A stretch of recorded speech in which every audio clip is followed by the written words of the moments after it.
Assalamualaikum warahmatullahi wabarakatuh. Pertama-tama perkenalkan, nama saya Jose Mario Kristianto Huta dengan NPM 2335155516047 dan nomor absen 26 dengan mata kuliah Kebijakan Kependudukan yang diajarkan oleh Ibu Eka Fadilah SIP MA. Di sini yang pertama saya akan membahas materi pertemuan kelima yang berjudul Teori Kependudukan. Secara garis besar, perkembangan teori penduduk dapat dibagi menjadi tiga kelompok, yaitu 1. Teori yang muncul sebelum Malthus atau pre-Malthusian. 2. Teori Malthus. Dan yang terakhir ketiga, yaitu teori-teori yang muncul pada era modern. Pertama-tama, saya akan membahas teori pre-Malthusian. Berdasarkan pendapat teori ini, dapat diambil beberapa isu penting mengenai perhatian para ahli terhadap isu kependudukan, yaitu pertama, kependudukan tidak dipahami hanya sebagai isu tunggal yang independen, terlepas dari isu yang lain. Konsekuensinya, pemahaman isu kependudukan harus diletakkan dalam konteks tertentu atau dalam hubungannya dengan isu yang lain. Kedua, pentingnya dua aspek penting, yaitu kualitas dan kuantitas penduduk. Dua aspek ini pada akhirnya akan mewarnai setiap diskusi mengenai hubungan antara penduduk dan pembangunan. Lalu, ada dua paham kontradiktif yang muncul pada zaman Kekaisaran Romawi. Ketika dipimpin oleh Kaisar Julius dan Augustus, Kekaisaran Romawi menganut paham pronatalis. Hal ini dilandasi oleh pandangan bahwa pertumbuhan penduduk merupakan hal yang perlu untuk menanggulangi masalah yang ditimbulkan akibat perang dan juga untuk menjamin jumlah penduduk yang cukup untuk menjajah daerah koloni. Pada saat itu, secara hukum, muncul regulasi tentang pemberian insentif kepada orang yang melakukan perkawinan dan melahirkan karena akan mendapat jumlah penduduk. Setelah Kekaisaran Romawi jatuh, pandangan yang dianut adalah antinatalis. Agustin (354 sampai 430 Masehi) percaya bahwa keperawanan merupakan bentuk eksistensi manusia yang paling tinggi. Kepercayaan semacam ini mengakibatkan orang menunda atau bahkan tidak melakukan sama sekali hubungan kelamin atau perkawinan. Akibatnya adalah fertilitas menurun. Sebelumnya pada abad 13, Thomas Aquinas mengatakan bahwa perkawinan dan pembentukan keluarga tidak lebih buruk, inferior, dibandingkan tetap membujang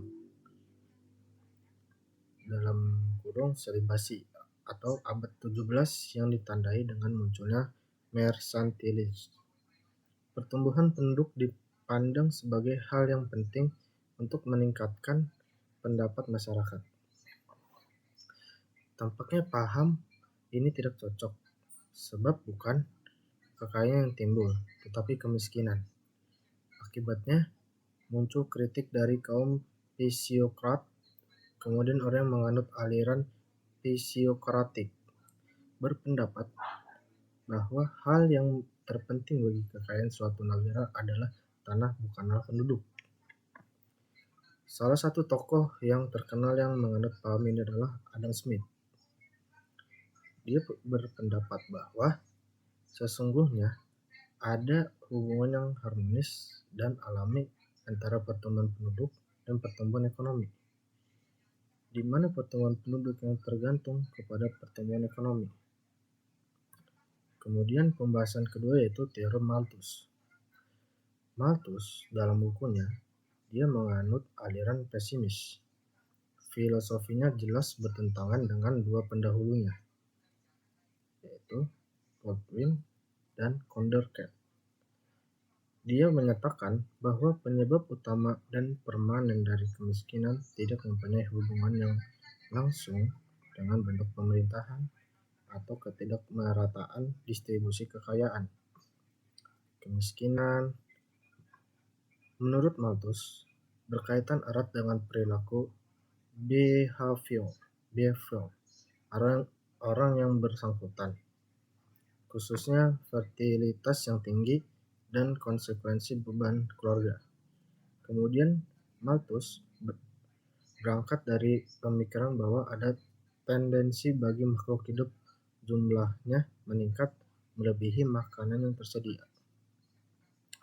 Dalam hal ini, dia berpendapat bahwa penduduk apabila tidak dikontrol akan berlipat mengikuti deret ukur atau geometrik, sementara bahan makan akan bertambah mengikuti deret hitung atau disebut aritmetika. Asumsi ini didukung oleh semua bukti yang dia ketahui saat itu. Malthus juga mengemukakan bahwa usaha untuk menghambat laju pertumbuhan penduduk dapat dilakukan melalui dua cara, yaitu cara yang pertama adalah apa yang disebut dengan preventive check. Usaha ini berkaitan dengan penundaan perkawinan. Kedua adalah positive check. Positive check adalah semua hal yang memberikan kontribusi terhadap meningkatnya kematian. Sebagai contoh adalah kemiskinan, wabah penyakit, perang, kelaparan, dan lain-lainnya.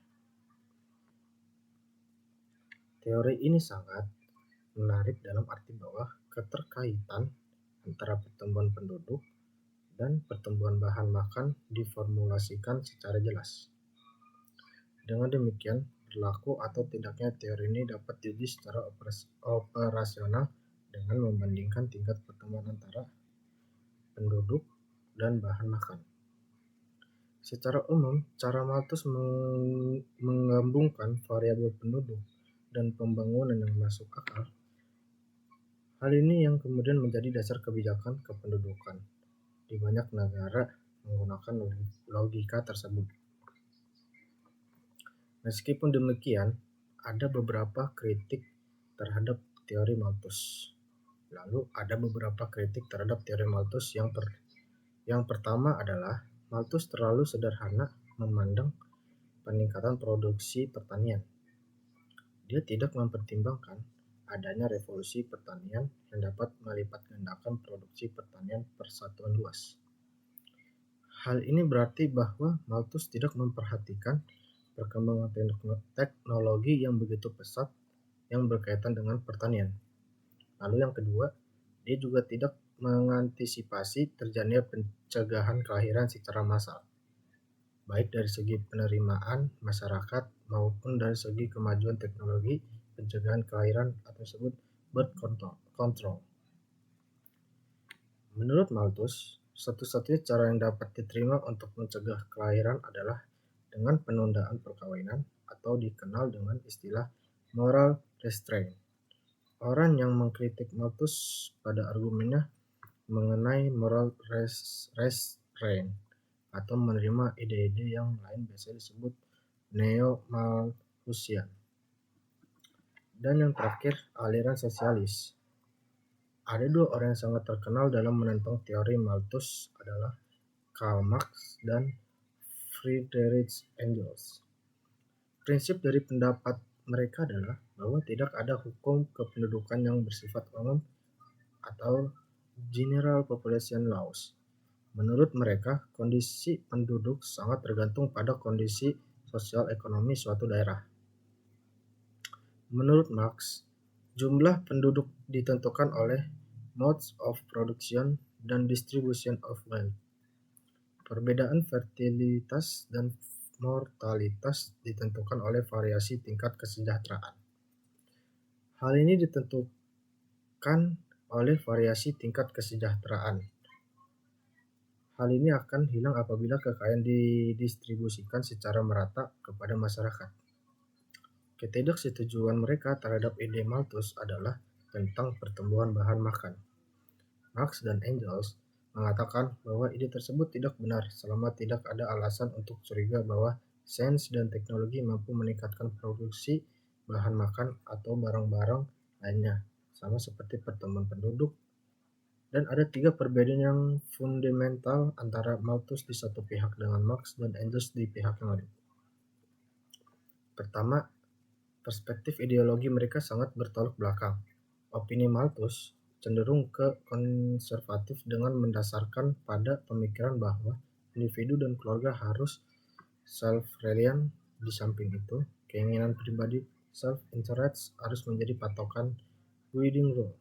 Di pihak lain, pemikiran Marx adalah ideologi bourgeois ideologis yang melihat pemilikan pribadi sebagai sumber ketidakberesan masyarakat.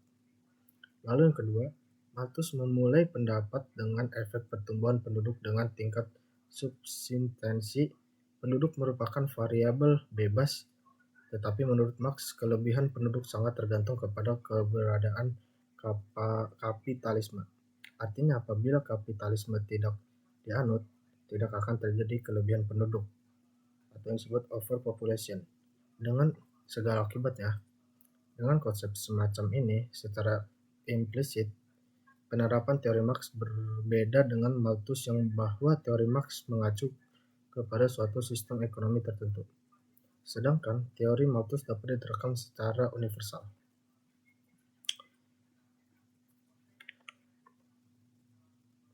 Suatu negara yang ideal menurut Mill adalah suatu negara ketika semua masyarakat merasa nyaman secara ekonomis. Dia berpendapat bahwa penduduk harus stabil dan harus berkembang baik menurut budaya, moral, maupun aspek-aspek sosialnya. Di samping juga secara ekonomis harus meningkat.